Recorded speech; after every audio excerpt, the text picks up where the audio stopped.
Hello, Faith friends. I opened up my phone this morning to a group text message, and there was a series of messages of congratulations for a mutual friend.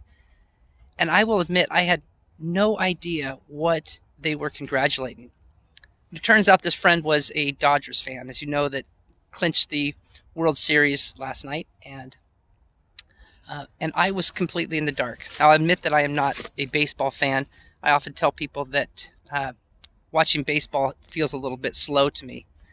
And then I tell them I watch golf instead, which confuses them all the more.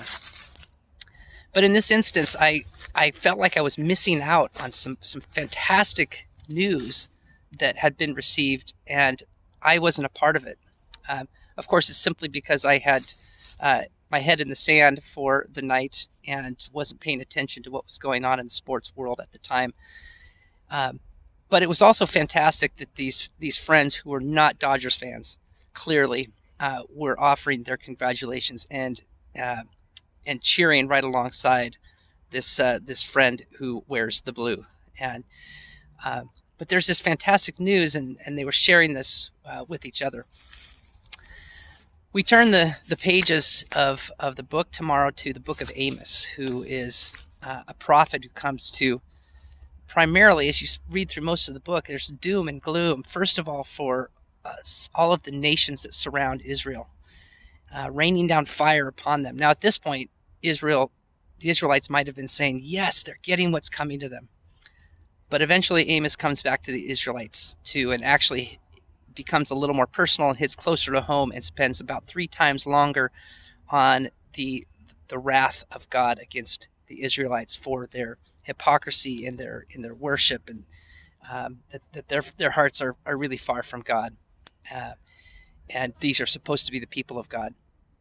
And so primarily so much of the book is about judgment from a God who can't stand to see anything get in the way of the relationship of God to God's people.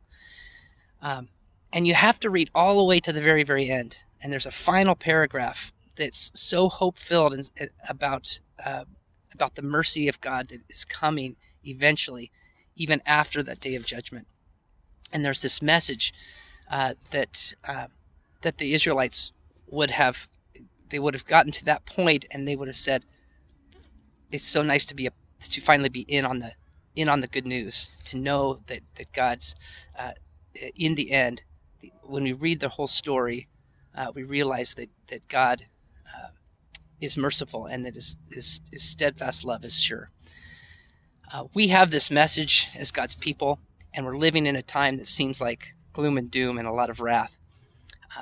But I wonder if people, as they hear us talk, as they hear the message that we bring in the ways we live our life, might also feel like, what is this great news that they seem to be living out?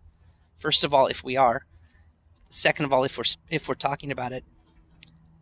And are they beginning to ask us the same question of, tell me about this good news. What is it that makes you live your life differently? What is it that gives you great hope in the midst of these times?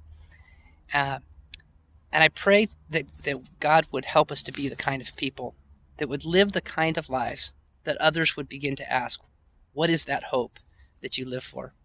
Pray as we read through Amos. I pray that as we continue in times of prayer, that we're really trying to wrap ourselves up in that the message of hope becomes very real and personal to each one of us, and that we're able to share that with others around us.